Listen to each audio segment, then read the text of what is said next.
everyone, welcome to Sanmarga classes. ನಿರ್ದೇಶಾಂಕ ರೇಖಾಗಣಿತ ಅಧ್ಯಾಯದ 34ನೇ ಪ್ರಶ್ನೆಯನ್ನ ಗಮನಿಸಿ. ಈ ಕೆಳಗಿನ ಸನ್ನಿವೇಶವನ್ನ ನಕ್ಷೆಯಲ್ಲಿ ಬರೆದು ಆವೃತವಾಗಿರುವ ಆಕೃತಿಯ ವಿಸ್ತೀರ್ಣವನ್ನ ಕಂಡುಹಿಡಿಯಿರಿ.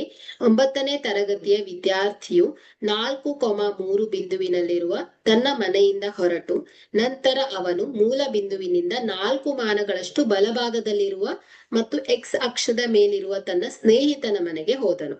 ನಂತರ ಇಬ್ಬರೂ ಮೂಲ ಬಿಂದುವಿನಲ್ಲಿ ನೆಲೆಸಿರುವ ಶಾಲೆಗೆ ತಲುಪಿದರು. ಸೊ ಇಲ್ಲಿ ವಿದ್ಯಾರ್ಥಿಯ ಮನೆಯನ್ನ ನಾವು 4.3 ಈ ಒಂದು ಬಿಂದುವಿನಲ್ಲಿದೆ ಅಂತ ಅನ್ಕೊಂಡ್ರೆ ಸೊ ಇದನ್ನ ನಾವು ಎ ಅಂತ ತಗೊಳ್ಳೋಣ. ಸೊ 4.3 ಸೊ ಅಂದ್ರೆ ಪಾಯಿಂಟ್ ಇಲ್ಲಿ ಬರುತ್ತೆ 4,3. ಓಕೆ, ಸೊ ಈಗ ಸ್ನೇಹಿತನ ಮನೆ ಹೇಗಿದೆ? ಮೂಲ ಬಿಂದುವಿನಿಂದ 4 ಮಾನಗಳಷ್ಟು ದೂರದಲ್ಲಿದೆ, ಅಂದ್ರೆ ಸೊ ಎಕ್ಸ್ ಅಕ್ಷದ ಮೇಲಿದೆ ಅಂತ ಆಯ್ತು. ಓಕೆ, ಸೊ ಅಂದ್ರೆ ಈ ನಿರ್ದೇಶಾಂಕ 4,0. ಸೊ ಇದನ್ನ ನಾವು ಬಿ ಅಂತ ತಗೊಳ್ಳೋಣ. ಸೊ 4,0 ಇಲ್ಲಿ ಬರುತ್ತೆ. 4,0 ಅಂದ್ರೆ ಬಿ ಬಿಂದುವಿನಲ್ಲಿ ಗುರುತಿಸ್ಕೊಳ್ಳೋಣ. ಸೊ ಈಗ ಮೂಲ ಬಿಂದುವಿನಲ್ಲಿದೆ, ಶಾಲೆಯಲ್ಲಿದೆ, ಮೂಲ ಬಿಂದುವಿನಲ್ಲಿದೆ. ಸೊ ಅಂದ್ರೆ ಇದರ ನಿರ್ದೇಶಾಂಕಗಳು ಏನ್ ಹೇಳಿ? 0,0.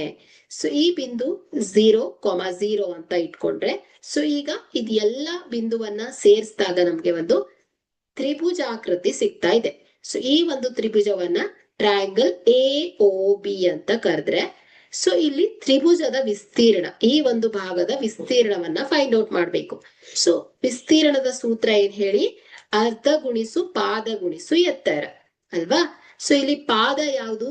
OB ಆಗತ್ತೆ. ಅಂದ್ರೆ ಮೂಲ ಬಿಂದುವಿನಿಂದ ಬಿ 4,0 ವರೆಗಿನ ಇರುವಂತಹ ಮಾನಗಳು ಎಷ್ಟು ಹೇಳಿ? 4 ಮಾನಗಳು ಅಲ್ವಾ?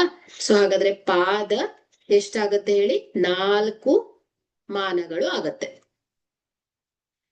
ಅದೇ ಎತ್ತರ ಏನಾಗತ್ತೆ ಹೇಳಿ? 4,0 4,3.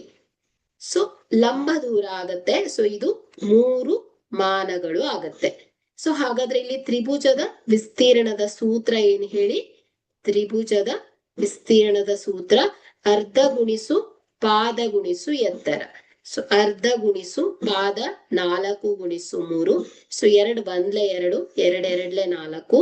ಸೊ 3 2 6 ಆಗತ್ತೆ. ಓಕೆ, ಸೊ ಹಾಗಾದ್ರೆ ಇಲ್ಲಿ 6 ಚದರ್ ಮಾನಗಳು.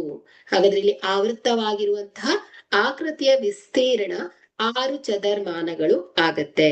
Okay, thank you.